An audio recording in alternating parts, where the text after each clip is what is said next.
1, 2, 3.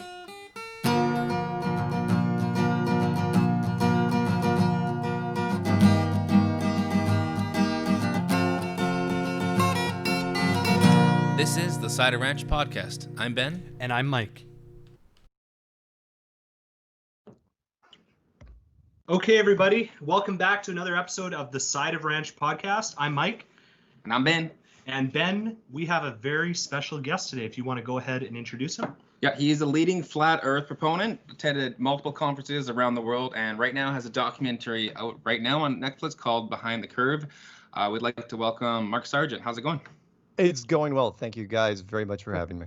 Awesome. Awesome. So basically, Mark, we're very curious from your perspective, just to give us an idea of, because the exact date, if I can remember, was it February 10th, 2015 at 3:30 in the morning? Very good. 15? That was my Jerry Maguire moment. Held it. Right. So can you give us a little bit of introspective as to what exactly happened on that morning at that exact moment? Like At what that exact moment, I gave up fighting. I gave up pushing the globe side of things. I was hammering on it, and then finally in the middle of the night, then at that exact moment, I had this moment of clarity where I said, wow, I'm going about this all wrong.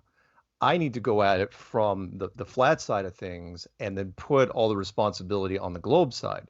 So basically, if you treat it like a court case, I went the other way. I literally just walked over to the other side and played the other attorney. Right. And I said, no, I can't prove the globe. So I'm saying, prove the globe to me. And that's when, and I said, okay, how would I do this? And I'd asked myself a whole bunch of questions over the last 9 months leading up to that point. And then I just made my first video. Literally sat down, didn't know anything about video editing, just went down and wrote out some of the best writing I've ever done. I mean, as far as just, knocked all the paragraphs out and then said, okay, well, I might as well narrate it. And so I narrated it, and then might as well attach some slides to it, and then threw it up in the internet, set it to Creative Commons license, and said, you know what? Prove me wrong. And honest to God, did not think anything was going to happen. Didn't turn on comments for the first 6 months, and people started calling me immediately and emailing me, and all sorts of people reached out. And that was 5 years ago, and here we are, 2 books, a documentary, I don't know how many interviews, and all sorts of fun stuff, and just open doors everywhere. Wow, that's amazing. So when you said that people started contacting you and you started getting in touch with people, how did that go about? Did you start creating a social media page, or did you have an online to begin with? No, I was an idiot. I put my name and my phone number out there. In the description box. In fact, I even in the first couple of videos, they said, hey, you want to call me? Call me. Yeah. Why not? I mean, I had done tech support for a number of years, but I knew the trend was already leaning towards texting. I was running into kids that were much younger than me that had never picked up a phone in their life. It was always just text. And so I said, well, yeah, call me. I go, don't text me. I'm not going to answer your text. But if you want to call me, call me. Yeah. And they did. And I had my email address out there. And so people emailed me and they called me, and it was wild. I never expected the response that I got. And on top of that, there were people that because it was Creative Commons license. A lot of people don't know this in the YouTube world. There are people that look for free videos, copyright-free videos, and they will put them on their site. And there were a couple guys, 3 guys in particular, that compiled, because when you're first going to YouTube, you can't even make long videos. You can only make short videos. Yeah. And they had compiled all the clues into one, and they called it a movie. And then and people kept emailing me, and I thought it was a figure of speech thing. It's like, oh yeah, I loved your movie. I was going, wow, the clues are only like 12 minutes each. I don't know why you're calling it a movie. Yeah. And then finally I just caved in. I said, hey, what are you watching exactly? Can you send me a link? And they were sending me links to these different people, and these movies had millions of hits. And they're still out there even today. That's where most of the early response came from. It wasn't from my channel. It was from other people that took the clues and just ran with them. In fact, I missed them because they weren't called Flat Earth Clues. They were called, one of them was called Under the Dome full documentary, which was weird because Stephen King had just released the Under the Dome series. And then 2 guys, one of them called it, They Are Hiding God with the Greatest Lie Ever. and they are kiting God with the biggest lie ever. And these two guys didn't know each other, but they stole from each other, and it was really, really weird. So yeah, that's how the whole thing started. That's unreal. So I guess that's awesome. I mean, listening to the documentary was really interesting too, because I looked at it from the perspective when we were watching it today as well. When you had the flat Earth kind of symbol, you first had one like on your table, then you had the longer one, like the larger one as well, with the dome over top of it. So Right. can you like go into why, like, is that one of your theories as well, that we are enclosed because you believe as well that we're surrounded by ice? That's correct, right? Yeah, Antarctica. Well, I mean, it's an ice-covered continent, but yeah, it's a frozen continent around the outside, and then we're covered by a dome on top of it. We're basically living in a box. Okay. We're living in a building with walls and a floor and a ceiling, and the dome part of it is. I mean, there's even a layer on top of the dome part. I mean, the reason why the dome part caught on is because it's an easy thing to remember. Snow globe. That's what most people. It's like, oh, it's like a snow globe. It's like, yeah, it's like a snow globe. Yeah. Or if you're older, you remember the Truman Show from 1998, 1999. And then I go, other people, I say planetarium or terrarium or whatever it is, but it's basically a box. Again, and it's so the thing that I didn't mention in the movie was that it's so big that even our best and brightest didn't figure it out until about 1960. Yeah. And Right. that is one of the big things I got to throw out there. It's like, no, we had nothing to do with it. Whoever built this place, even we didn't know what it was until about 1960, because our technology, I mean, come on, we haven't even had HD television for 20 years, if that. Right. Yeah. And so if you don't find out until 1960, do you tell the public? Do you tell everybody? If you don't even figure it out till 1960, and the answer is no. Mhm. And I've gone to a bunch of journalists on this. I said, really? You tell them you'd break that story? And their initial response is like, yeah, well, wait a minute. And it's like, yeah, you wouldn't, would you? Because you don't know what it would do to society, which is talked about in so many science fiction novels. Yeah. Yeah, Anyway. and not to interject, but Go ahead. are you saying with as of from 19 or actually at the point in 1960, that's when people started realizing that you're saying that we're living under a dome? Is that what you're saying? Yeah. Meaning in 1960, the United States and the Soviet Union, in a joint effort, pretty much figured out. They knew in 1928 there was something wrong. Sorry, 1926 there was something wrong with the North Pole, and that's when they rushed out, and the United States Navy and their best and youngest admiral just kept hammering the Antarctic for the better part of 30 years, up until his death. And it took him that long, and it was Murphy's Law, where he goes on national television. He says, "Oh yeah, that place is going to be a freaking resource explosion. Everyone's going to go out there. We're going to spend the next 100 years there." And then the very next mission, Operation Deep Freeze, was when I believe they found it. They found the outer marker, whatever the outer marker was, and that's when they sealed it off. 3 years later, the Antarctic Treaty was ratified, and that's it. You can go down there and have your picture taken with some penguins, but no corporation can go down there ever. It's the only unbroken treaty in the history of treaties, which still blows me away. No, I guess another That's question I have interesting. is once you said in 1960 when they went to Antarctica and they found, you said, was it the outer rim they found? Yeah. I mean, meaning if you're looking, so one of the common problems we have with drawing the whole flat Earth model is that people think, oh, it's an asteroid in space, or it's the snow globe, and the white part on the outer edge is really, really thin. It's like, no. Meaning the white part is usually much, much thicker. In fact, I've got some of our guys that are bugging me. It's like, yeah, you get a model with the white part that's much, much thicker. And it's like, yeah, but it kind of screws up everything, and you got to make it a lot bigger. And so what I'm saying is the Antarctic coastline is just the beginning of how you've got to go thousands of miles inland before you would ever run into this. The most common mistake people make is they say, oh, well, the Antarctic coastline is the ice wall, like Game of Thrones. It's the end of the world. It's like, no, it's not the end of the world. The whole Thor Asgard thing did us no favors.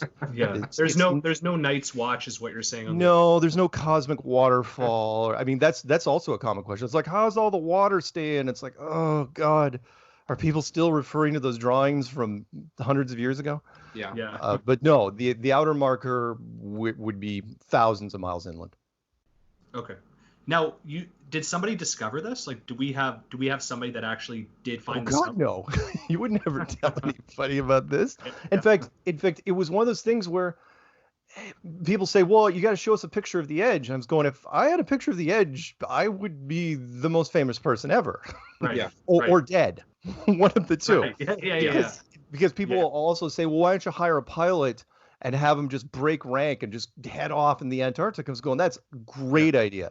Super, super great. If you can get a pilot that's suicidal enough to do that, even if you got out there and it's like, wow, look at this glistening, whatever, force field, unified field, whatever it's made out of. And you're looking at this thing, it's going, that's great. Yeah, good luck getting back reporting that. Yeah, exactly. And in fact, there's a great line, because I do believe the media, is a little bit influenced by corporations and government. There's a line from a great movie years ago called 3 Days of the Condor with Robert Redford about CIA groups attacking each other. And at the end, he took his story and he gave it to the New York Times. And he told his boss, and it was this spooky moment at the very end, and nobody else got it, where his boss, he goes, yeah, I gave it to him. His boss goes, yeah, how do you know they'll run it? He goes, what are you talking about? I gave it to him. He goes, yeah, but how do you know? Yeah. It's like, no, the media, the government is very, very careful about what gets out there. So. Right. I'm thinking though, I'll play devil's advocate. Hypothetically, if you guys had enough money and fundings to do that, to hire a pilot to do that, could you theoretically try to fly them to the edge? If I had the money, I wouldn't do it. I wouldn't do the Antarctic thing. In fact, I've had several producers that have offered the Antarctic side, and it's like, well, you don't have any idea what the Antarctic Treaty is. One, it's a multi-layer treaty where you have to go through, because Antarctica is the only piece of real estate that isn't owned by anybody. Yeah. You have to go through a whole bunch of countries and you have to pay a whole bunch of fees. And even if you did head out there, remember the GPS system is United States military. It's designed by us. It's all us, which means it would also steer you in the way it would want to go. You'd have to turn off the GPS. What landmarkers would you use? Now, if I had the money, I would do something a lot cheaper. In fact, I would hire somebody to put a 4K camera on the capsule of any rocket that was going to leave Earth orbit. I was actually just going to ask you literally about rockets. So, yeah. I don't mean to springboard kind of past. No, you can. But we were chatting as well about, because we know that you're totally into every kind of conspiracy theory. We remember the documentary with your mom, and you're like, well, not everything's a conspiracy theory, and you were kind of like, well, and not every, just so you know, not everything is conspiracy, and I don't believe in every conspiracy. I have an opinion on just about any conspiracy you can think of, so feel free. The question that I was going to pose as well, because I was saying about the rocket thing, it's like, because if you had conceivably the money, in your opinion, so if you did put something on a rocket, what would happen? What would be recorded? Oh, you put something, if we did put something on a rocket? Yeah. Well, one, they wouldn't allow it. It's sort of like the question was, if someone paid for you to go into space and go to the ISS, would you go? I go, yeah, sure, I'd go. But it'd be a nightmare because they would sit me down and they'd say, okay, you have to sign this NDA. And it's like, what's the NDA mean? Well, the NDA means if you say anything, you're going to be up for treason. And treason isn't court, which I've got to clarify. Treason is where they, lock you in a room and throw away the room, that sort of thing. Right. But if you put a camera on a 4K thing, they would just throw some technical glitch. If we did it, I mean, it's happened time and time again anyway, which is why we're really skeptical of doing it. There's never in the history of space travel has been a camera that has been pointing down at the launch pad to where the Earth has turned into a nice globe on the way out. And then, it's like, in fact, the last one that should have been able to do it was Elon Musk's car in space. Yeah. It had three HD cameras. It was going to loop and go to Mars, right? Yeah. And then it was going loop to loop, and then it's like, well, that's it for the broadcast. Let's shut it all down. It's like, what are you doing? What are you doing? You've got production value. Why would you shut this thing off? It's like, oh, it's just time to shut it off. It's like you didn't have any distortion. It was perfect images. It was the most beautiful thing ever, other than the car didn't make any sense because nothing blew up and nothing cracked and nothing spiderwebbed. But I don't even want to get into that right now. Okay, I'll throw some at you. The guy from... Who was the guy that jumped off of Felix Baumgartner? Yeah, from Red Bull. What's that then? Explain that to me. Oh my God. Okay. Felix Baumgartner. First off, Mark, I gotta say I love your segues. I love it. Absolutely. Whenever we say it, it's like, oh my God, here we go. He already knew who I was talking about before I even came out. Well, okay, and I've got some wonderful video clips. In fact, I'll send you one when I'm done. It's on my channel. I put a line on. Normally, I would say, when it came to Felix Baumgartner, I would say just, fisheye lens, which is known as a peephole lens. Everyone knows when you look out the peephole on your door, your hallway is not curved, but the lens makes it look so. No, what I do now, everyone's been doing for at least the last 2 years when it comes to the Felix Baumgartner Red Bull jump, is I'll just send you a Neil deGrasse Tyson clip where oh my God, he finally did us a favor, where he's on stage talking to a crowd, and he was really irritated about that jump. And I was really surprised about this because he thought it was scientifically dishonest because the curvature was so exaggerated. Remember, it's only 130,000 feet. And he goes on stage and he was really clear about this. He offered this. It was completely ad-libbed where he says, yeah, he's only, if the earth is, he had a beach ball. And he said, he goes, Felix would have been maybe 2 millimeters off. He goes, and they showed this curve. He goes, you wouldn't be able to see the curve from 130,000 feet. And he goes, you can't see the curvature from this beach ball. I'm trying to be verbatim. He goes, that stuff is flat. Now, that's interesting to me because I've had people swear to me that they have seen the curvature from the Concorde, from an airplane, from a balloon, from a mountain, and yes, the beach all day long. Right. And the line I put in there, and I'll send you the video. Well, while we're doing this, I'll try to send the video. I'll put it in chat. Yep. But what I try to tell people, I go, look, it's standard Orwellian stuff. It's conditioning. You guys are Star Trek Next Gen fans at all? Haven't watched it, no. Yeah, that's all right. It's not Star Trek, but I might have to get into it. That's all right. So there was a line when Picard was captured once by the Cardassians. He was being tortured, and they were doing the whole 5 lights, 4 lights thing, which was he was saying there's 4 lights, right? And every time they would torture him because they said, no, you see 5 lights. And at the very end of the movie, he was telling Riker, and again, stuff that people miss. He goes, no, it wasn't the scariest part. The scariest part wasn't the torture or the pain, everything. He goes, no, just before you rescued me, I saw 5 lights. Yeah. And so when people say, oh yeah, they've seen the curvature, and then I show them the Neil deGrasse Tyson clip where he says no civilian has ever seen basically a curvature, it throws them. Because I go, and I've had people, you can read the chat box, and people are like, well, Neil's wrong. I'm going, really? Because he's the most popular scientist in the world. That's all he does every day is talk about astrophysics. Right. So if he's wrong, then you're going to have to discount a lot of the stuff he says. So the Red Bull jump, sorry. There's no way. The curvature was so severe, and again, you'll see it in the video. I'll drop in for you. The curvature is so severe that if it was real, and we pulled it back and extrapolated, with modeling, and said then basically the whole world is the size of Arizona. So no. Yeah. And in your opinion too, for the time it took, or did you notice anything for the time? Was it too quick or was it too slow, or in terms of he fell to Earth, for that? Well, who knows? I mean, the thing was edited to hell anyway. I mean, at least he was up there. That's the only thing I can say. Yeah. Is that at least he was there. I mean, there's other stuff with the ISS. We don't believe anything that happens inside the ISS. But with Felix, at least it's well, he went up to 130,000 and he jumped.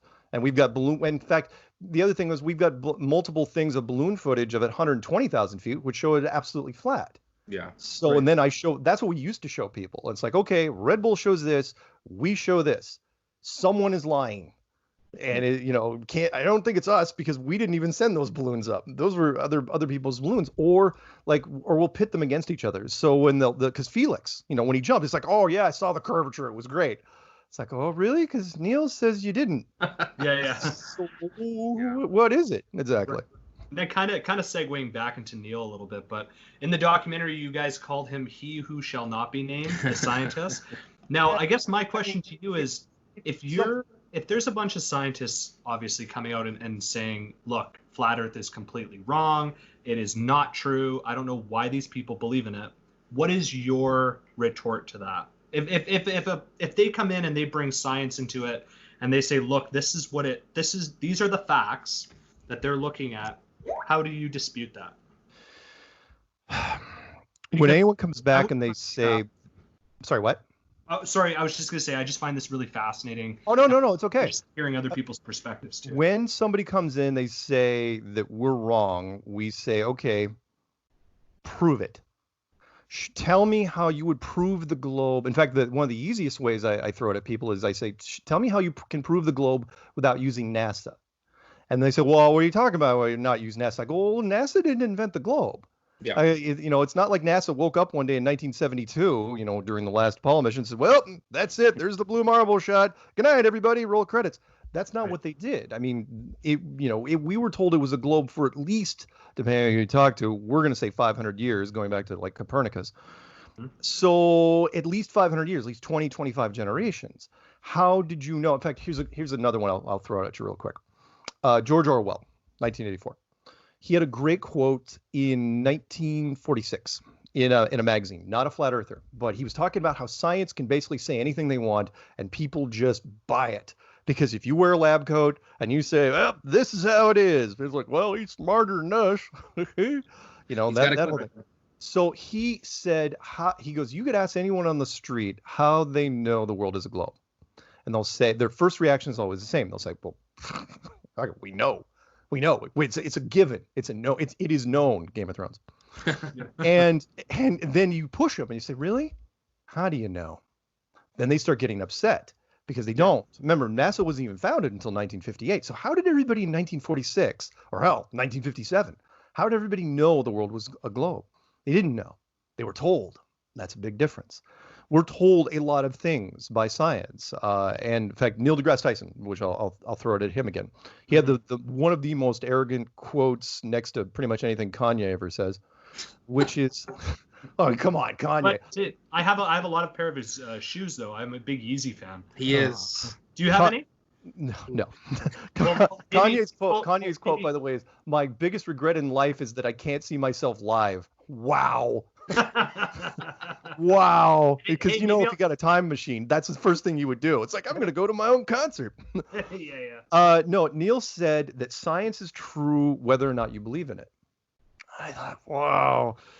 Okay, he's making a leap there, which is okay. But is he not really saying provable things are there if you can't believe them or not? Well, there you go, provable, right? Yeah, provable. So when I hear that, I say provable by the common man. Sure. So if I want to say, look, what's the boiling temperature of water at sea level? I can test it. You can test it. We can all test it, and then make pasta. But if you want to tell me what the core of the Earth looks like. How exactly are you doing that? I mean, you say, well, the core, it's 4,000 miles straight down. It's molten. It's spinning. It's. You saw the movie, obviously. Yeah. It's like with what's his face from Batman. The core, that one. The what? The one into the core where they go right down. The core. Oh my God! It's like we watched that movie. I mean, it's an interesting. The special effects are great. It's an interesting concept, but wow. But the point is that movie fills in gaps that people don't know. It's like, look, the deepest hole ever drilled. It's like, how do you know what the core looks? Well, what's the deepest hole ever drilled? 2,000 miles? 1,000 miles? 100 miles? Yeah. 10? No, it's 8 miles. So, but you're showing me these wonderful. We've seen the bands, right? Red and orange and yellow, and it's like these perfectly 1,000 mile bands. And it's like, where are you getting that from exactly? Well, a lot of people don't know is that in the old days, not that long ago, they actually you put in small print, artist rendering, not a real thing. In fact, you look up Wiki, they'll say it in Wiki in the fine print. It's like, yeah, we have no idea what's down there. Yeah, we're just extrapolating from volcanoes. And it's like, that's it? That's what you got? But you're showing me a cross-section of Jupiter and Saturn and Neptune and planets that you even claim to have been on. And so no, I'm sorry. Science makes leaps of faith that, hell, religion does. Mm-hmm. And at that point, they're kind of going in the same boat. And why wouldn't they? Right? Science, it's a slippery slope. If you're in a lab coat, you make these decisions. It's like, oh, yeah, it's what my quote is that science is right until the day it's not. Sure. So, and I know you got a whole bunch of questions. Let me throw one more thing out, which wasn't in the movie, which was the coelacanth fish. A great example. The coelacanth, Coelacanth, right? Dead, 75 million or 70 million years at least, right? Oh, like the old arthropodic kind of creature, whatever it was. Yeah, a whole bunch of extra fish. Well, no, not the mollusky looking horseshoe crab thing. It's just an ugly fish with a bunch of extra fins. Dead for 70 million years. And every scientist, you could have cleaned up, go back in time and bet every scientist. So, everyone knows, well, here's the fossil. It's obviously dead for 70 million years. And then they caught one off of Madagascar and South Africa and Mozambique. And then National Geographic finally caves in and does a special. It's like they've got divers swimming with them now. It's like, so how did everybody get it so freaking wrong? It's because science builds on the back of other scientists, and they assume that whoever did the work previous is absolutely right. They don't double check the previous guy's work. Kind of like a line that Tesla said. When you get up to a certain level in science, the formulas get so high, but nobody checks the previous work. So he goes, you get up to a certain level and the equations are meaningless. Right. Because nobody checks anything. Anyway, sorry, I ramble. No, it's kind of like that. It's actually really interesting. It's kind of like that phenomenon that you kind of learn in psych, and where I whisper something into Mike's ear, Mike whispers something into Mark's ear, and then by the time it gets to the 50th person, it's a totally different sentence, right? Mm-hmm. Yeah, the grapevine, absolutely. The bunch of movies have touched on that. I love media, and you're absolutely right. The grapevines can butcher things, absolutely butcher stuff, and. Yeah, unfortunately, that tends to happen with science as well. And people have accused me. So, are you smarter than Hawking or Einstein? I was going, God, no. They're serious, math heavy people. Yeah. And they have wonderful minds. But the problem is, if the foundations that they were working on are wrong, then their stuff is wrong too. Yeah. Not saying that that there aren't brilliant people. Yeah. Saying that they make mistakes. Right. Yeah. Right. So. I had a fair question unless you want to ask something. No, please. I was gonna say, because we kind of going over all the the clues. Like what if you so in terms of what for you if you're coming kind of basing on back on what Mike was saying, what is like your the first two things that you would go to in order to like try. Yeah. Well, I got five real quick. In fact, I had to come up with these a couple years ago because there was a German television team which matched me up with an astrophysicist out of Georgetown, of all places. Oh. German television was called ZF1. You can listen to the interview. It's on my channel. People say, oh, it's not real. It's like, no, I actually recorded it. Didn't tell them. Yeah. And so they asked me, said, come up with 5 scientific questions and we'll record them and we'll play it back for him. So you guys are never going to speak to each other. We're just going to go back and forth because astrophysicists, honestly, I feel bad because when your education goes past your master's degree, unless you're getting a PhD in English, your social skills tend to slide. Which is why Bill Nye gets on television so much, because true astrophysicists, there's only 3 popular astrophysicists in the whole world: Neil Tyson, Brian Cox, and Michio Kaku. There is nobody else. I mean, those are the only guys they put on television because the other guys are like 1 and 2 syllables. Like, yes, yeah. Right.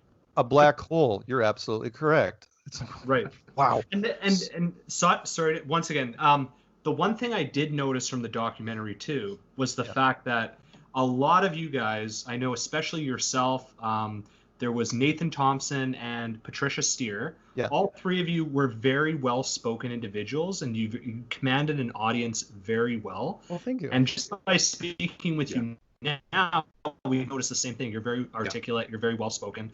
And another side of it is the scientists that they would show didn't appear to be as interesting as you. And I think that in itself is definitely something that people would gravitate to. People would tend to go towards something. Just speaking devil's advocate. No, you're absolutely right. Yeah. And there is a problem, which is why Neil Tyson doesn't do debates. He just goes on stage, and it's like, I call him a jack in the box.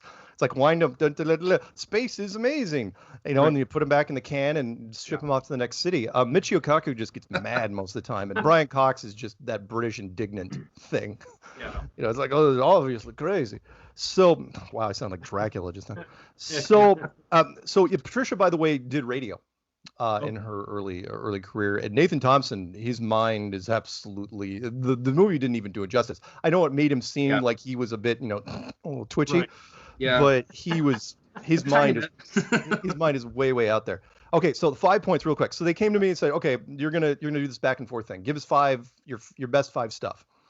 And I'll go, okay, 5. First thing, long distance photography. That is far and away the first one that we go to.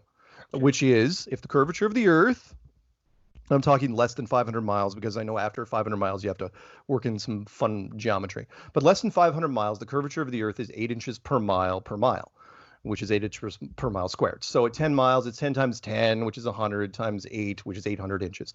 50 miles would be pushing 1,700 feet, and it goes on and on from there.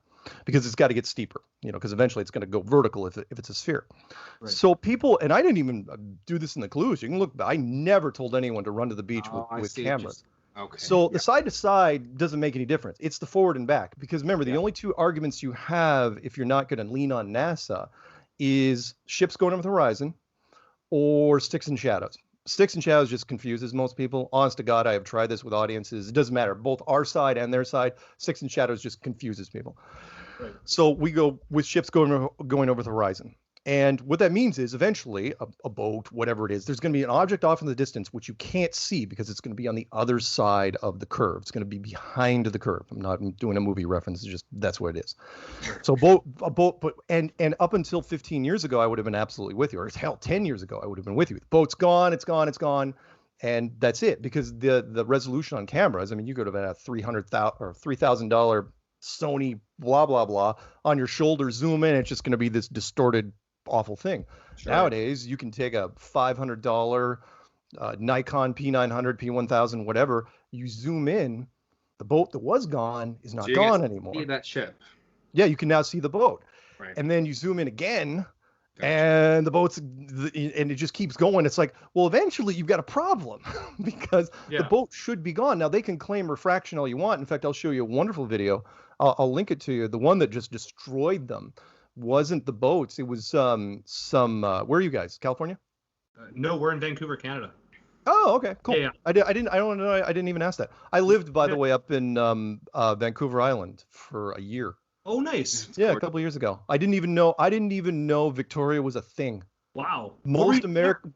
What? What were you doing on the island? Gun running. No, oh, nice. I was dating a sorry, no. Sure. I meant it was meth labs. Oh, nice. No, it was I was running a series of them out of these little mobile homes. No, it was I was dating a girl up there, a flat earther, who flew down to a meetup in Seattle, and she said, "Hey, why don't you?" God, my ride's here again. So they're listening in, Mark. Seriously, I've never heard so many times. Man, the minute you start talking, when you brought up Kanye, he sent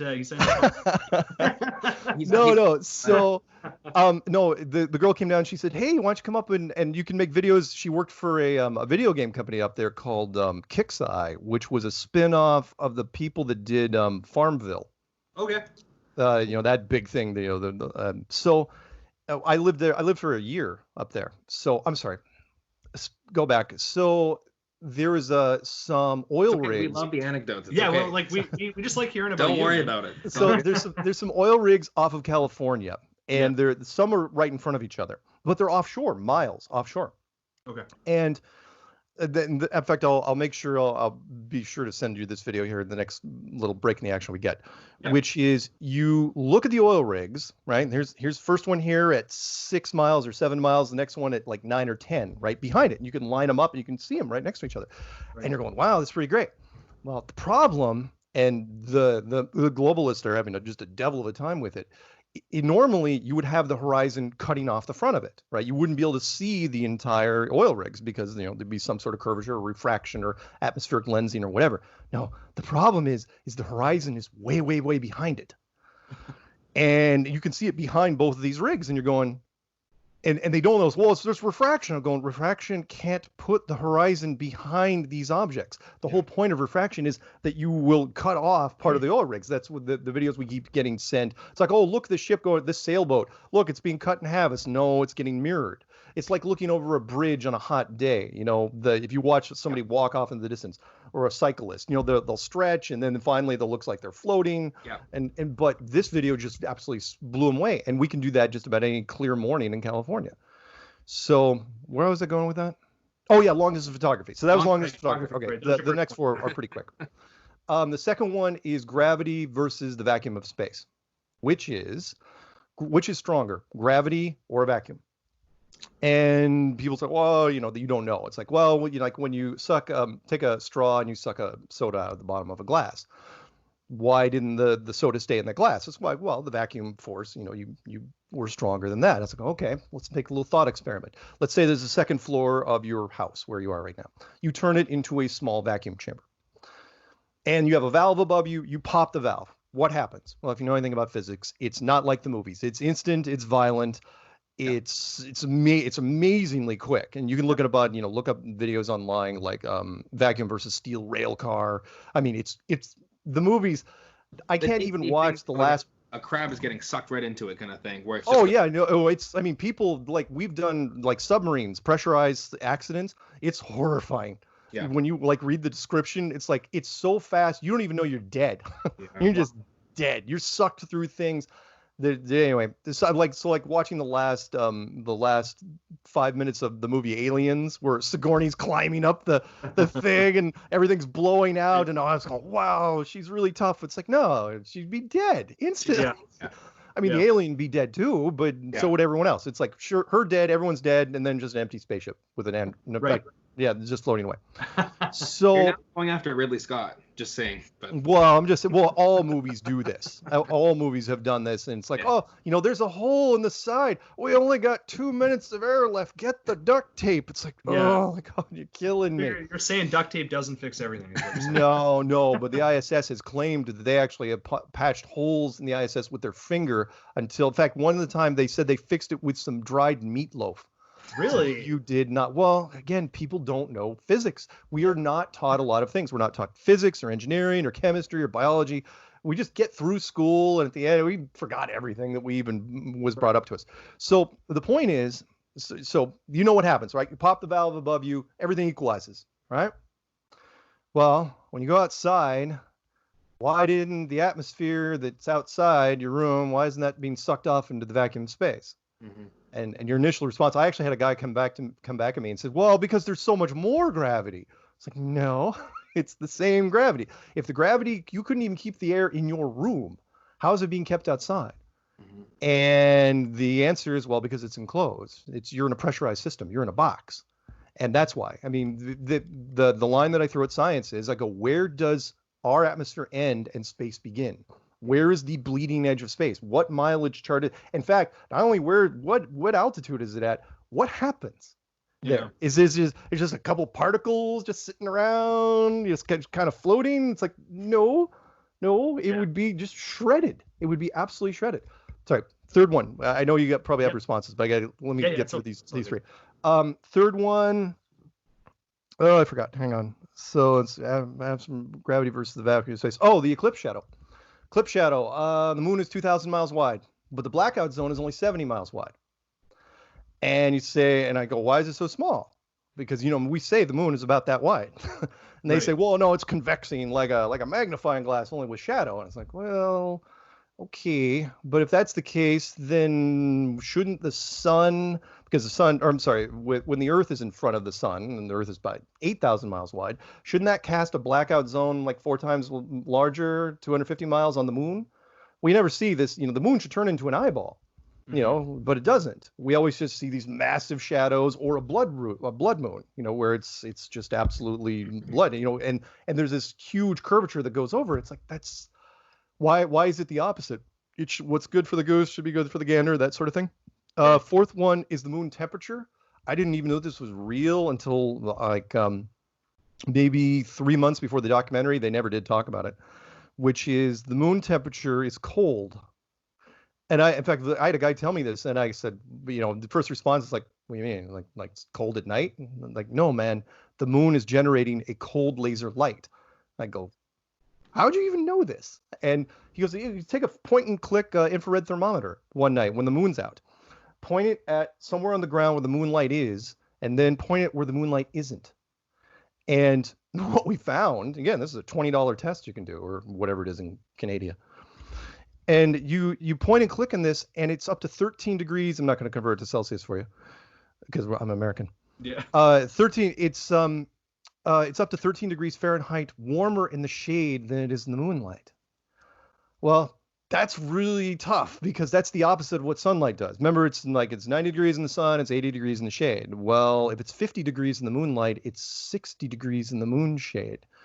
Now, I'll stop you there. So if something though is that far away though, so shouldn't the temperatures be different anyways though by the time it hits Earth? Not warmer.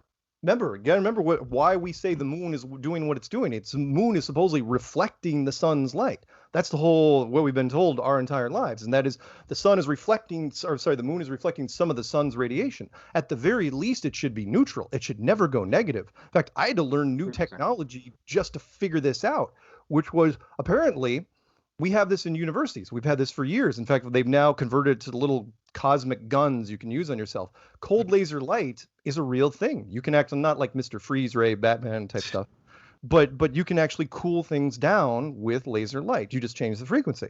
So does that prove? Two questions there. One, why is the moon generating this type of light? And the second one, sorry, it's more of a statement than a question, which is, does that prove in any way, shape, or form a flat Earth? No, but it completely destroys the relationship between the sun and the moon. Because again, 13 degrees, and we can do this all the day long. I mean, we've seen as low as 5, and we've done it with digital stuff and water. We've done all sorts of fun tests. And what surface were you measuring with that? Wait, one more, which is, I was the first one to suggest it, where I said, I just happened to throw it out there to this guy that was calling in. And I go, well, if you take a magnifying glass of sunlight, you can burn things like paper. What happens if you take a magnifying glass to moonlight? It gets even colder. It's so freaky. So anyway, last but not least is the Van Allen radiation trap question, which has never been beaten, which is why I save it for the finale. And I say, okay, the Van Allen radiation belts, announced by NASA engineer Van Allen back in 1959. Right. Says that, super deadly. He said, you never ever should go up there. We're going to die if we try to go through it. And then Kennedy, the very next year, is like, we're going to go to the moon this decade and do the other thing, blah, blah, blah. So he goes back to Van Allen, and Van Allen's quote was, oh, we're just going to go real fast. Okay. Well, our best speed is like 18,000 miles an hour, if you believe it. And they're supposedly 60,000 miles thick, and you're doing round trip, right? Mm-hmm. So the question is, are the Van Allen belts deadly? Yes or no? If you say yes, then how the Americans go through it round trips, right, with using plastic and aluminum as shielding. Nobody died. Nobody got radiation poisoning. Nobody even got cancer. There's still 5 of these guys limping around today. Right. Remember, the only things that can stop radiation are gold, lead, and a whole bunch of water. And if you say, well, you turn around, you say, well, they're not deadly. And I was like, oh, okay. And then you go to the NASA.gov website and you look up something called Orion Trial by Fire. It's a little video that they made because they were talking about their Mars program. And they said, well, yeah, we're not going to be able to test any capsules with people in them because we haven't solved the radiation problem. Well, what are you talking about? You haven't solved it. You solved it perfectly. You solved it in the 60s. Why are you complaining now? What's the big deal? Right? And this thing was made in 2014. Yeah. So what the hell? And they still haven't. And the other questions that come up would be, after that, it's like, why have we not gone to the moon since nobody's gone to the moon since 1972, and every science person, they say, oh, we're going soon. Yeah. Really? I've heard that every president since Reagan. So anyway, those 5 questions are the ones I threw out there. Yeah. Usually the first 2 is what gets them. Gravity versus vacuum of space and long distance photography. Anyway, sent him off to the guy in Georgetown. That was it. He folded. I was like, nope, not doing it. And I didn't even solicit him. He went to the Germans and said, nope, not going to happen. They went home mad, and the segment never aired. Oh, really? So, couldn't? How could he? Yeah. To be fair, a scientist is so tunnel visioned in their field that what are they going to do? I mean, yeah, he might be able to answer 1 or 2 of them, but he's not going to be able to answer some of them because they're just not in his discipline. So he's like, I mean, what's he going to do with the moon question, or what's he going to do with the vacuum versus the gravity thing? Right. Heck, maybe even long distance photography. Physicist isn't necessarily going to know much about that. So would you say that all scientists have tunnel vision, or are you putting a couple that you've personally?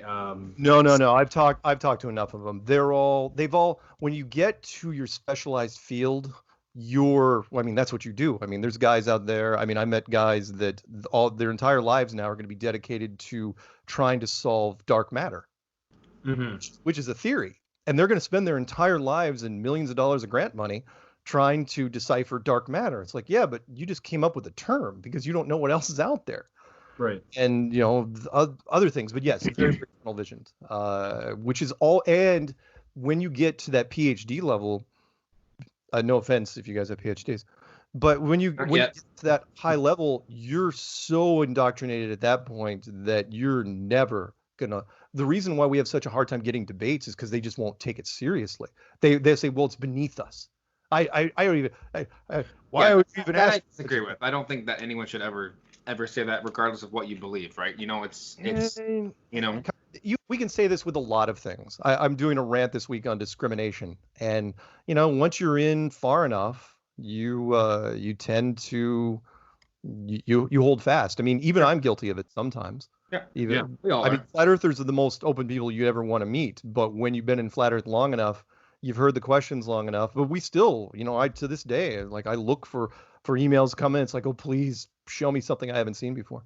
Yeah, but that's what's interesting. That's kind of why we started this podcast, is because we want to get other people's perspectives and to hear other people. And in a way, it's interesting because just listening to you and listening to you on the show and just seeing your presence online, it was fascinating that there's a community out there that has this connection. And it was just interesting to hear that from your point of view and to get a sense of who you are and like what you represent, which we find really fascinating as well. And kind of going back to, I believe it was point 2 about the vacuum in space. Yeah. So point 2, are you saying that, just to kind of go back, so I'm just trying to remember a little bit, are you saying that because we're living under a dome is what you're saying? Yep. Are you saying that it's like a vacuum seal? Meaning that whatever's in here, yes, it's hermetically, I'll use the word hermetically, even though a lot of people don't know what hermetically is. It's hermetically sealed, but at the same time, it still has to follow other physics rules, like air pressure. What we're breathing in now is a gas, and it's barely even oxygen, to be honest. Right. And it still presses. People complain. They say, well, it gets thinner and thinner as you go up. I go, yeah, that would work just as fine because it's pressing down, no different than water pressure. Right. When you dive in 50 feet of water, you don't feel much. You go down to 1,000 feet, you're dead. Right. So the same thing sort of here. When you go up higher and higher, I mean, hell, even at 30,000 feet, you can't breathe. 20,000 feet, you have a hard time breathing. Right. But the only reason you can keep any of it in at all is because it's in a structure. Plain and simple. In fact, there was somebody came to me. It's amazing how many times I've gotten this question over the last 2 years. They've said, do you believe in climate change? And I said, yeah, I do, as a matter of fact. But I believe it because it makes more sense in an enclosed system. In fact, doesn't the whole term greenhouse gases make more sense if it's an actual greenhouse? Yeah, right. And that resonated with a whole bunch of people. I go, even young kids have a hard time. It's like, well, what happened? You think about what happens when you get up to that high level of atmosphere, and then it's space. Right. It's like atmosphere, space. It's like, really? Wait, it shouldn't be like a sonic boom thing. Should we like rip out of it? And if we did rip out of it, would it create a hole? Would our first space shot, would have, kind of emptied out the entire world? Kind of like what was the line from Oppenheimer, where there was some physicists, their math was wrong, but they said, there's a percentage of a chance that we could actually ignite the entire atmosphere and burn the whole thing up, right? Yeah, and people were going, yeah, but who's gonna know? Yeah, we're not going to get in trouble. Right. Yeah. It's funny. I'm always up for learning, different things, and in terms of who I am as a person. Like I'm probably the biggest skeptic that I know of just anything in general. But it was interesting. I found myself on TikTok, of all things, on a video that I saw that was posted by someone, I think actually in Washington, and it was a girl, and she had posted this video. And so if you kind of situate it for context, her house is about on this really long street. So there's a house here, a massive street here, and then on the other side there's a whole bunch of just residential houses all the way down for probably about 2 miles. And I don't know, you probably know what I'm getting to. And she's like, I always take this bike ride, and she's like, today, like I'm gonna record just for today to show people. And she goes down the lane with her bike, and she's showing, and she has her camera on her phone pointed at a structure that's in the water that's about probably a mile away off the coast. Okay. So she's going on her bike, and she's got her camera pointed at the structure. Now in the camera, when she's just left her house, she's already looking at the structure, and it's it's tiny. Yeah. And it was messing with me because I watched this like 10 or 15 times, and as she's approaching it and getting closer to the image off the coast, this structure is now massive. So it was interesting though, because if that's the case, shouldn't it have kind of been keeping a very similar size all throughout? But it was odd because it almost looked like she was like playing around with her camera settings, but she didn't change it the entire way through. And once she approached it, you got to send me this. Yeah, I'm intrigued. Because everybody, there's a lot of people in our community that try to find anomalies. Yeah. You know, they try to, I mean, Yeah. I don't want to get into the whole, you know, is it virtual? I did a rant recently where it's like, well, if it's flat and it's closed, it's probably digital, but most people don't get it anyway. I mean, the Matrix is 21 years old now, and a lot of it just, it's a wonderful movie, but people still don't get it. They don't understand. It's like, look, we made a series of virtual movies, and then we just stopped making them. It's like because people, it was just too heady for people. And it's like, wow, you really, because you're playing Fortnite and GTA and Minecraft and all that stuff, you realize it's built on a completely flat box. I mean, if you're what, Fortnite? Oh, Fortnite is just, I just can't. Sorry. Yeah. Well, no, it's an abomination, is what it is. It is, yeah. It's Mark, a freaking. You don't play it? No, I'm a lifelong gamer. I grew up when we used to play, when id games, when Quake and Doom and everything was dark and gritty and Duke Nukem and so when Fortnite came out, it's like, great, you put a candy coated topping shell on the top of a first person shooter, and you took out all the blood. It's like, and all the kids were like, oh, we want to get the new dance moves. We got to get the new this. It's like, really? Microtransactions? Really? But it's like, whatever. Anyway, but the point is all those games, again, are built on an absolutely perfectly flat. In fact, they're built in a box. It's basically a cake box. Yeah. If you've ever seen how they're built, it's fascinating. The sky, everything, all the spheres and everything that's done in the sky, it's called a skybox system. It's because computers, people, they don't get it. Computers can't draw circles. Everything's squares. You're going to get into not being able to draw circles properly because once you zoom in enough, it's pixelated. It becomes very pixelated, correct? Yeah. If you've ever done any development, think about it. How would you ever tell a computer to draw a circle? We just take it for granted. It's like, in fact, I'm tempted one of these days to get somebody to zoom in on a person drawing a circle and see what the hell it looks like, because that's probably going to get creepy. You might find something in government that just shuts you down if that happens. Exactly. Where I just freeze up and fall over.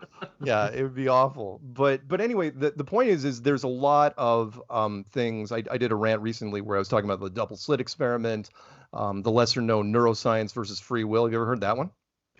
I'm fascinated by that. That was freaky. Real quick, we can go long if you want to go long. Yeah, we got time. So there was like with all scientists, you put you tape electrodes to their head and you put them in front of a computer, start measuring stuff because that's what they do.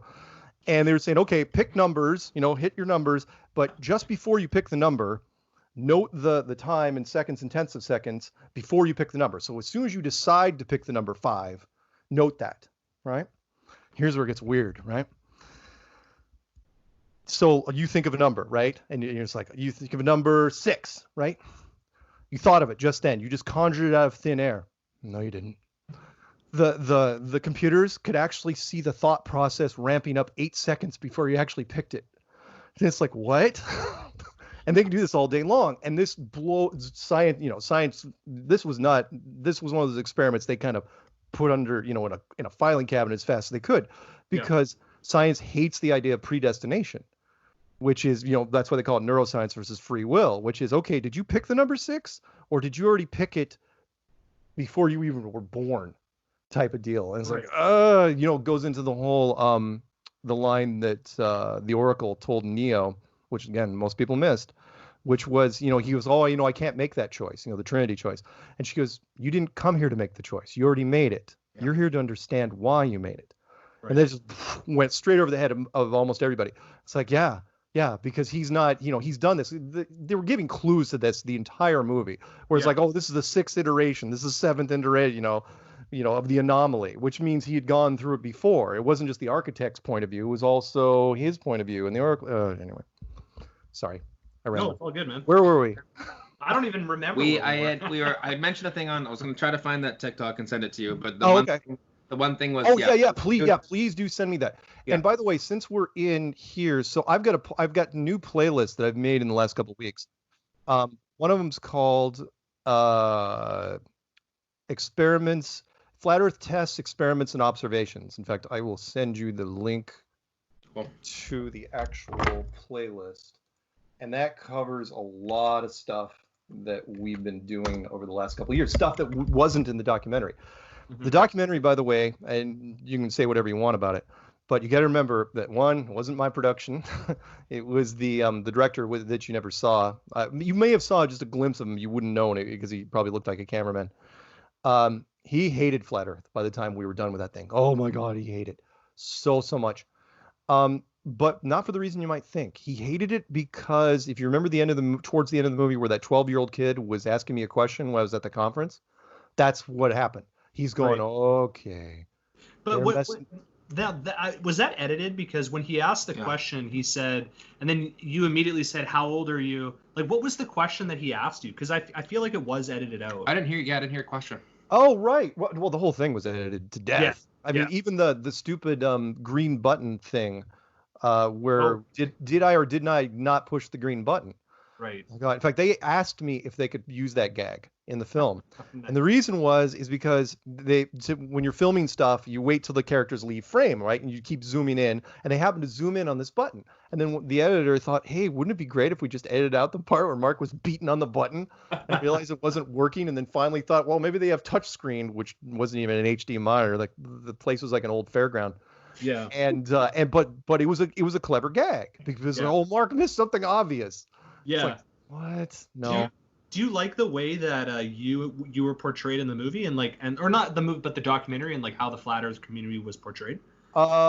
Yes and no. My initial predictions were spot on, which I said once I was the first person to see it.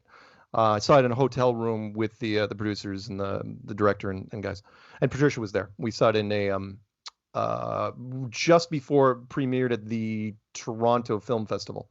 Okay. And which was a big festival, I didn't realize. And I told her, I go, Flat Earthers are going to hate it, but there's going to be a lot of people that's going to think it's interesting. And then I had the pleasure, because we got into just about every film festival that we entered in.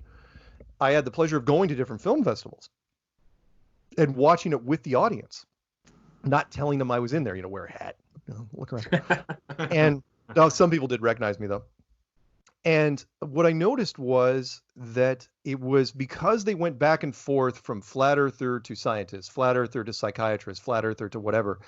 It made it, I'll use a drug reference, it wasn't pure uncut flat earth, because you could see people getting twitchy because they're like, oh, flat earth's too much. Oh, there's a scientist. Okay, I'm okay. And there's more flat earth. Okay, there's a shrink saying that they're crazy. So in fact, the first 20 minutes, the funniest part, I'll share a quick story with you. Yeah. The first 20 minutes of it, most people didn't even know it was real. They thought it was like a piece of docufiction. Yeah. Because they honestly thought it's like, oh, it's a parody of something, right? Yeah. And then the audiences, they all snapped. They all had to wait a minute. There's something big and weird out in the internet. I know nothing about it. And there was this editor in Los Angeles who they showed the film to. He knew nothing about this. And at the end, he goes to his friend. He goes, man. Where did you get the budget for this movie? And he goes, I know you guys. Where'd you get the funding for this? He goes, what are you talking about? He goes, all those actors. They played it so straight. and he honestly thought, he thought that we were all actors. And he goes, no, man, that was real. And, pupils, he's going, wait, that conference happened? He goes, yeah, man, we were there for 3 days. And it's like, what? How is this even possible? That's crazy. So okay. I like the way that it ended up being because, look, the way it generated a lot of interest, huge amounts of interest. Totally. Would I have changed anything? I would have probably changed the ending because he was picking on Jaron for whatever reason. People like to pick on Jaron. Jaron Campanella, the guy that did Laser Experiment. Yep. The first time, like for example, he where the beam got super huge. Yeah. They didn't say why. It was because when you leave a military grade laser on for longer than like 5 minutes, it melts the condenser, possibly depending on what model it is. But the second one was, and it was Jaron's fault, and he didn't have line of sight before he even got there. He went out to this place just based on what Google Earth told him. So he goes out to this place and said, well, it looks flat on Google Earth. I'll just shoot it here. And he never went out during the day to see if he actually had line of sight. And so and he got so much hell after the documentary that he finally drove out there. And I did not know this until like 2 months later. And I see him making a video where he drives out there, and I'm, well, why is he going out there? It's like, well, he goes, wow, I didn't have line of sight. It's like, dude, you never even checked out the place before you just went live. You brought the camera. The first rule, and Jaron knows this now, he learned his lesson, which was you never go live the first go round ever. That's why you call it a dry run. You don't bring the team in and say, okay, here we go, and then you can't shoot it. Right. However, I'm still kind of mixed, because would I have changed the ending? I mean, would it have helped us or would it have hurt us? Hard to say. I probably would have changed the ending, or I would have made Jaron go in and do something else, made sure it was a little more favorable. But it didn't hurt us as much, because by the time we got to that point, remember, it was 100 minutes long. Yep. By the time we got to that point, most people didn't even know what they were looking at anyway, including flat earthers. They really did. I mean, the average audience, you were so shell-shocked by the whole thing that I asked audience members, I go, so what do you think happened in the end? I go, no, but it was bad, right? They would ask me, they go, it was bad. Yeah. I go, well, yeah, but do you even understand what was supposed to happen? And they go, no. Yeah. And National Geographic did the same thing to us. We did a 10-mile experiment across a body of water, and they set it up. I did not want to do this with them, because there's a horrible lake outside of California. It was gross and salty, awful, 100 degrees. And they waited too long, and the balloons were on the other side of the lake, and they were going to raise them up until they were supposedly above the curve. Well, we could see them on the beach. And so could they. And you're like, so? And then all of a sudden, what happened? That footage, that entire part of the experiment was gone.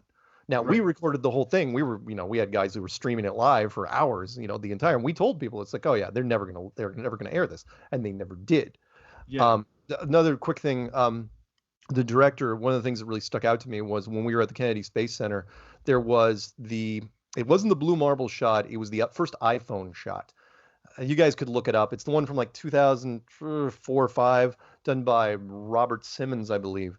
And it was the one where he completely built it from scratch, because there was only one shot of the Earth from space, full shot of the Earth from space, from 1972 until 2015. So when Apple made their first iPhone, with the Earth background, they had to literally fabricate it from scratch. They had to literally build it in Photoshop. Right. And he admitted to it. The engineer, it's like, oh yeah, we had to build it because there were no images out there. No one questioned that. I don't know why. Yeah. But the point was, when we got to NASA, we were inside the space shuttle. That image was blown up, and it was inside the space shuttle as part of the display.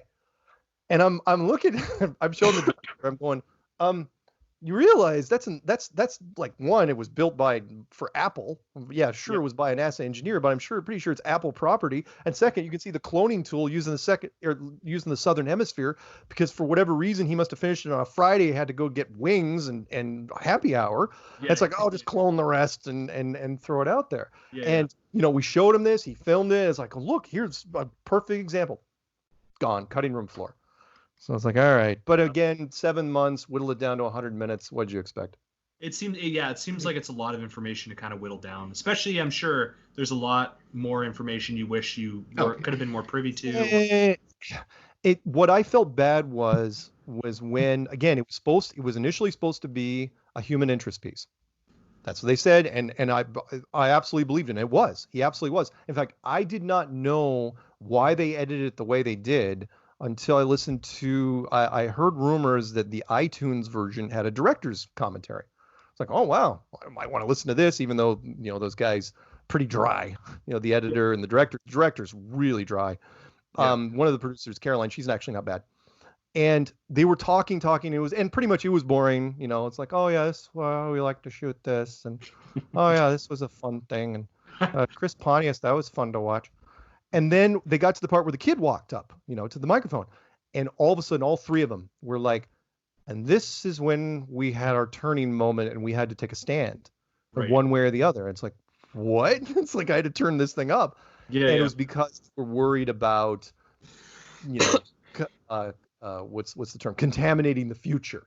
Right. It's like, it's the old saying, it's all fun and games until you have kids involved. Yeah. It's like, I didn't ask him to be there. I didn't know who he was. That's why I was, but at the same time, sorry, let me end this part with this, which is Daniel, in showing that 12-year-old kid up in the microphone, what that did was I was just inundated by high schools and junior highs that contacted me and said, "Oh, you want to talk about this?" Before the whole virus thing happened. I was just getting, called. I did junior high newspapers. Oh, really? They were calling me. I mean, the youngest I think were, around 12, 13. Some of them even calling without parental supervision. Yeah. Oh yeah, here, go ahead and ask your next question. I was going to say about the kids. So you were actually getting calls. Did you actually speak at like high schools and elementary schools? Oh no, we only did conference stuff. Oh, I see. Because we couldn't. Now they invited me. In fact, I was even asked to do a graduation commencement exercise at like a university in Indiana. But here's the thing. So the students real excited because we do skew younger, and I'll give you some more stuff. But the here's a perfect example. This was done back in 2018. This is a middle school. I think it's in California. Yeah. So they would actually they actually asked you to come in and speak at the but the thing is you have to get administration to get I have to get teachers permission to come in the door. Okay. And could never get it. So we always did video conferencing. Because you don't want to get caught, it's like, well, who's talking to the class, Bob? It's like, well, but they would contact you and ask you to come, and then you would still get stopped at the door. No. Meaning, I would tell them always the same thing, which they would tell me it's like all we have to do is get principal such and such's permission. I was going, let me know how that works out. Yeah, definitely. I can imagine that like happening right now at a commencement, and then special guest Mark Sargent, and then half of the room is going excited, and the other half is all teachers going, let's cut. Yeah, I didn't want to get put in that position, but we did a lot of fun video conference stuff where they just the questions just never stopped. Right. They were because if you're younger, especially under like 18. You got all sorts of questions, and since you give as much credibility to people, I'm not trying to say this is a bad thing, but you give as much credibility to people on YouTube with a huge amount of subs as you do a 20-year anchor at a major network. Sure, definitely. Which shouldn't be like that. PewDiePie should not be the same as Anderson Cooper. Right. Right. But he is, in fact, even more so. I have talked to many kids, even though he buys subs out the ass.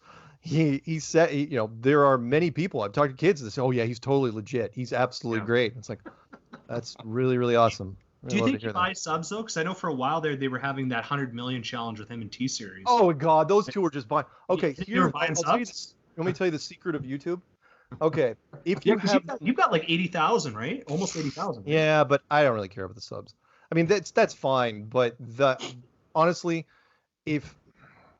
should it be higher? Sure. There are some of our guys. In fact, I'm not even in the top 10 of our guys in terms of subs. I get a lot of media stuff, but that's just because media people are usually lazy. It's like, it's like all they do is type in flat earth interview. They pull up one of mine. It's like, oh, he seems okay. Get him. And they don't even bother to dig. Right. But when it comes to buying subs, okay, here's the deal with YouTube. So YouTube pays you for hits and subs, right? And so what you do is you buy some hits, right? But the thing is, you're going to get a discount because those hits are coming back to you as a rebate because YouTube's paying you for the hits. And so then and then people fall into that herd mentality. So once you hit like 1 million, 2 million, 3 million subs, people will join your thing and do hits. It's like, oh, like sub, just because they want to be part of the crowd. So you get some more additional money. So the problem with PewDiePie was it was turning cyclical to where he just kept putting more, it's like, well, let's take 50% of my revenue and sink it back into subs. And it just kept getting bigger and bigger. Well, the problem is that he was eclipsing actual celebrities. Remember, he wasn't doing anything. I know. I'm not going to call him a no talent hack because that sounds too cliche. But this, he was Katy Perry and Justin Bieber combined were like 70 million subs, right? Taylor Swift, right? And he was just destroying them, and to where like American producers put him on a television show just was like, well, the numbers have to have some merit, and the television show died. And then of course he did the stupid thing ever. He went on Fiverr. You know what that is? Yeah, I remember that. Yeah. Remember what he did on Fiverr? There was some there was like a racist thing going on. Yeah. I gotta say it. So it won't hurt your thing. Yeah. So he goes on there. He goes, this guy will make any sign for $5. Okay. Right. Well, instead of doing a poop joke or something stupid, he says he actually made a sign called "Death to All Jews." It's like, what? What are you doing? Well, he had a contract with Disney at that stage in the game, and the Wall Street Journal ratted him out, and the whole thing went to hell. Yeah. Real quick though. By the way, the other thing on YouTube goes back to us is that we were doing very, very well on YouTube in terms of relevant search results. We were just crushing. We were trending so fast that I was the only one paying attention to the scoreboard. Like back in 2015, we typed in flat Earth. Relevant search results equaled, I think, 50,000. By the middle of 2018, we were at 20.9 million. Ooh. Right? Because and there was a guy that worked for Google that came out and they were asking him, it's like, why do things get recommended? Right? Yeah. Out of all the thousands of topics, he made one reference. He goes, well, the average person that gets into flat Earth watches 20 videos in a row. What do you think we're going to recommend? Yeah, 100%. Right? 100%. And you go in now, if you guys know anything about the internet, like search results, right? That's Internet 101, right? Yeah. Well, in the middle of 2018, when we hit 20.9, Donald Trump was at 20.8, and I was really excited. So I made a video called "Flat Earth Catches the President of the United States," right? Nice. And at that point, there was only a couple of people ahead of us, like, reals. I'm not going to count PewDiePie. People like Katy Perry and Taylor Swift and people like that. And 2 weeks later, somebody calls me up. They go, "Scoreboard's gone." I go, "What? What are you talking about?" I go, they stunt the numbers again? Did they change the filters? They go, "No, man, search results isn't there anymore." I go, "For us?" They go, "For everybody. They pulled it. It's gone." And yeah, you go into YouTube, type in any topic you want. There is no search results anymore. It's just, you get your topics, but there's no search results equals a number. Right. Yeah. Right. And people are saying, well, you're delusional if you think flat Earth had anything to do with it. I go, really? Because I was the only one that cared. I posted, I still have on my page, I was tracking them because we were just crushing. We were like 12 million, 14 million, 17 million. It's like, yeah, Donald Trump. I thought we'd hit Donald Trump by Christmas. We caught him in the summer. It's like, yeah, and like when you type PewDiePie, they're a perfect example. When you type PewDiePie in, he came in at about 5 million. Right. 5 million relevant search results, because it's kind of like the viewer's choice thing. It's what people watch. It's like, wow, people parrot the videos. Sorry. Anyway, what else? No, you're good, man. You're good. I know we're just over about an hour and 10 minutes now. So I know 10 minutes and call it. Yeah, I just have a couple more things I want to wrap up with. Yeah. So number one thing I wanted to mention was on Joe Rogan's podcast. There was one podcast in particular. I think they kind of brought it up briefly, the flat Earth, and I think he denounced it right away.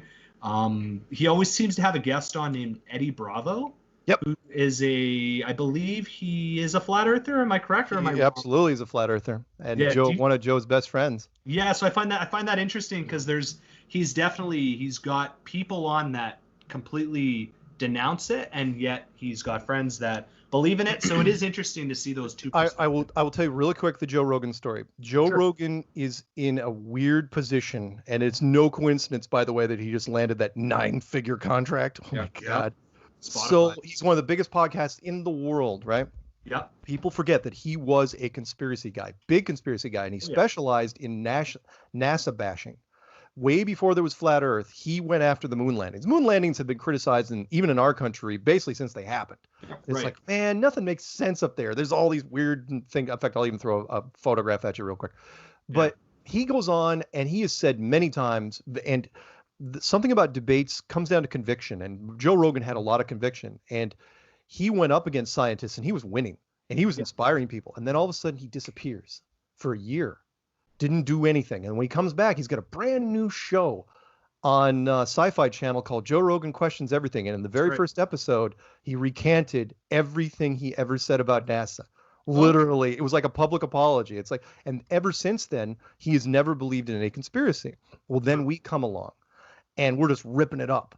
And so Joe's in this weird spot where he wants to condemn us, but at the same time he's playing both sides. So he's got so every guest he'll bring up, he'll egg them on. Also, what do you think about that flat Earth stuff? They're crazy, right?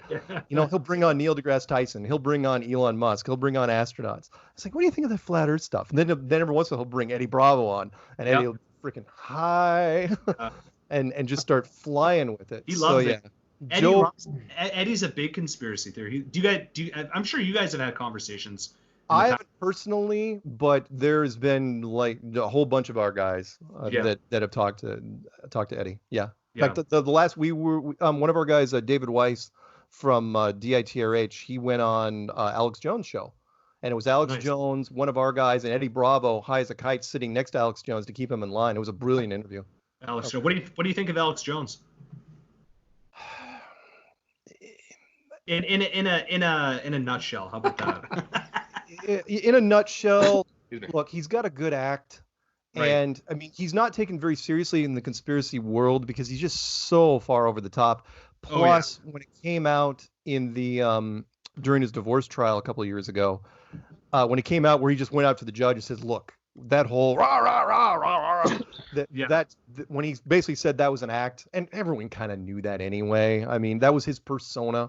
So you take him somewhat seriously, but at the same time, not as much. I mean, he's not as he gets a lot of attention. Would our people do his show? Yeah, you bet. If I was asked to do a show, would I do it? Yeah, I would. I would do Joe Rogan's show, even though I'd be more nervous to do Joe Rogan's show. Bad things about him. I feel like he would like. I'm surprised he hasn't. Has he brought on any flat earthers besides Eddie Bravo? No. The only time he was even thought about, he was thinking about bringing Eric Dubay and to do a debate against Neil Tyson, and he got Neil Tyson to go, oh yeah, gloss over. It's like, yeah, we'll do a debate. Just call me in a couple months. We'll do it. It's like, no, Neil doesn't do debates with anybody about anything, and so I knew it was going to fall apart. That was the only time he ever thought about bringing in actual. One of our hardcore people. I mean, Eddie Bravo's hardcore, no question. So there, I mean, hell, we've got a celebrity list that's pretty impressive at the stage, both private and public. I've met celebrities that can't even be outed because they don't want to, because they're scared of what happened to Kyrie Irving. Oh yeah, absolutely. Kyrie Irving, Shaq. Well, Shaq too, right? Well, Shaq lasted 10 days. But I mean, you gotta remember, Shaq makes $20 million a year in endorsements. I mean, if the Arizona Tea Company called up his agent and says, "Yeah, you really ought to have him back off of this flat Earth thing," what do you think he's gonna do? But he was on board. Now, Kyrie, the only thing he apologized for, and he did it in the Forbes 30 Under 30 interview, he apologized to all the urban science teachers. Which I felt really bad, because what was happening was these science teachers like, "Oh yeah, it's a globe, right?" And all of a sudden, kid in the back, it's like, "Yeah, my man Kyrie, he makes $10 million a year. His guy's own shoe commercials, all this. He says it's flat. Yeah. What do you got?" And so he apologized to a lot of these guys, but no, he never ever backed off. He's still vice president of the Players Association, so good for him. That's awesome. Has he attended any conferences that you guys? No, the conferences are tricky because they're hardcore. We do try to invite some people. But it's that fine line. 90% of our members, in fact, here, I'll send you one more video really quick. There's a here's a perfect example. There was a gamer channel called Ad, and he did a straw poll. Hang on, Asmongold. Sorry, what was the gamer channel again?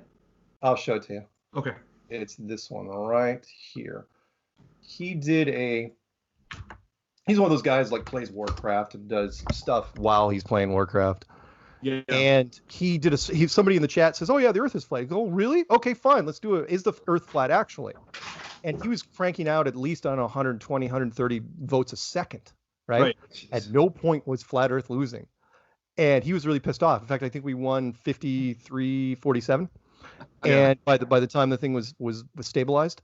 But here's the thing. So it's like, wow, under 18 group, we're scoring over 50% because of, the 18 to 34s, 18 to 24s, 18 to 34, 24. We were a full 30-something percent, and scientists were really upset. The problem is that's anonymously. So 50%, right? All these guys like, "Oh yeah, flat Earth," right? You put them in a room and you have them raise their hand. Oh no, that'll go down to single digits because everyone's a little nervous. Like you don't want everyone's watching. Yeah, you like the flat Earth as a topic, but you don't want to be called a flat earther. Sure. And that's what we run into with celebrities and high-profile people. I mean, some don't care. Some are like, Kyrie. It's like, what do I got to lose? I'm rich. I'm super cool. But yeah. Interesting. Now, to kind of go back to a couple, one question that kind of sparked my interest in the documentary. Sure. Do you still have the white Chrysler with the It's Flat license plate? I do. Good. I do have that. I absolutely do. I was really upset because I was the first one to get an It's Flat license plate. Yeah. And I had a banner like behind me with a blow up of that license plate for a year. Yeah. Right? A whole year. I'm sitting there. It's like, it's flat. It's flat. It's my license plate. It's the actual flat car. And then finally, some guy from Montana. And then it was like, then all of a sudden, I think we have most of the states and at least half of the provinces up in your neck of the woods that have that It's Flat. Yeah. That's wild. It's in my trailer. If you watch the channel trailer, if you go in more than like a minute, you'll see all the license plates. And I start off with Canada because it's C. Yeah. And in fact, the one I wanted was what's the license plate you have? What's the province where they use an actual shape of a bear as a license plate? I think it's Yukon, I believe. Is that Yukon? I can double check right now. You know which one I'm talking about, right? It's the most unique license plate. It's actually a shape of a walking bear, and it's like, wow, that's really cool. That's the one I wanted. Never got it. Hold on, it might be. But we got a lot of the others. I think it's the Northwest Territories. That's it. Northwest Territories. Yeah. So I still do have that car, and I hardly drive it, so I'm not getting rid of it anytime soon. It's only got like 50,000 miles on it. What? No. How long have you had it?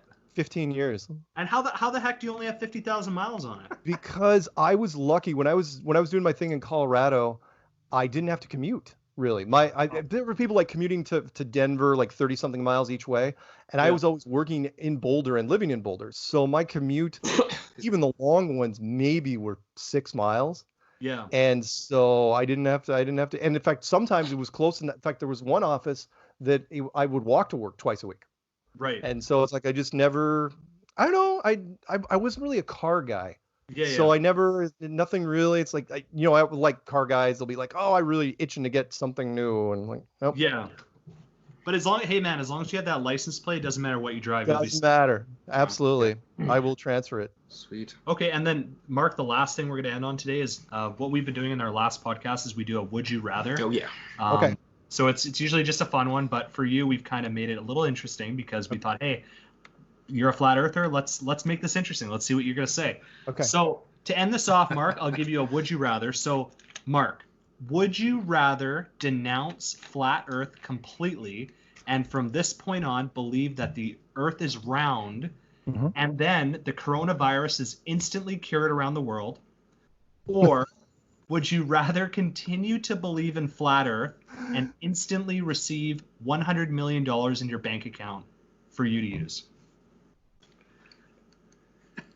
That's kind of a loaded question. Okay, two things. Well, I'll answer both of them, actually. I mean, obviously, so wait, continue to promote flat Earth and become rich, or denounce flat Earth and cure the virus? You cure the virus, but you have to completely change your way of thinking, and you have to believe that the Earth is round. No, I take the money, and but not for the reason you might think. No, not for the reason you might think, because everybody in our community and a lot of Americans in general don't believe the hype when it comes to the virus. Is the virus real? Sure. Right. Is the virus, but what we were sold isn't what was advertised. And by that, I mean, look, and I did a rant on this a couple of weeks ago, which is I'll do it real fast for you, which is a pandemic has to have a certain mortality rate. And if the gold standard is 1%, I mean, initially they were saying, 3% for old people, 1% for everybody. And it's like, okay, 1% of the United States is 3.5 million people. All right, what's 1/10%? Well, it's 350,000. Okay, what's a third of that? That's where we are now. A third of 1/10%. Well, that's not what you sold us, but you shut down everything. I mean, there's a lot of people that I know that are not doing well because of this, right? And including, even I don't get to go anyplace. Yeah. So for me, it's kind of a weird question because, again, what virus are you talking about? Exactly. The one that didn't do anything. They're just numbers on a screen. In fact, I'll leave you with a rant. I'll paste a thing, a rant. I called it "No Tears for the Shadow Puppets," which I did a couple weeks ago. Which is, people. The reason why we're resisting it here, why we're doing like protests, nobody's doing social distancing, is because you didn't scare people enough. If it was a real pandemic, everyone would know somebody. In fact, sorry. Let me end with this. On your cell phone, I don't know how many friends you guys have. On your cell phone, you have contacts lists, right? Right. Did anyone on your contact list die of the virus? No. Not anyone that. The problem is that I have asked that question to a huge amount of people, and nobody has. So what are these numbers we're seeing? And even if you did find someone, did it happen because of the virus, or did it just happen? They just tack it on. Did the guy have 20 years of lung cancer? Virus? Yeah. So anyway, sorry. No, short version. Let's end it. I'm taking the money. No. Okay. Nice. All right. Honestly, yeah, and that was an awesome conversation. We just again, thank you so much for coming on, and we know that your time is valuable, and regardless of what everyone believes, I think that it was a genuine conversation, and we just we love having conversations like this as well. So happy to do it. Thanks, guys. Thank you. So and thanks again for doing it on short notice. It was pretty cool. Appreciate it. So I will plug in. I'll drop two things in your box as soon as I'm done. One will be the link to my COVID rant, and the other thing will be the Robbie Parker clip. Okay. Sounds good. Awesome. Right. We'll check it out, man. Okay. Thank you so much, and thanks, listeners, thank you so much, and we'll do another one soon. Thank you so much, Mark, again. Long live Flat Earth. Thanks, Mark. Yep. Bye now.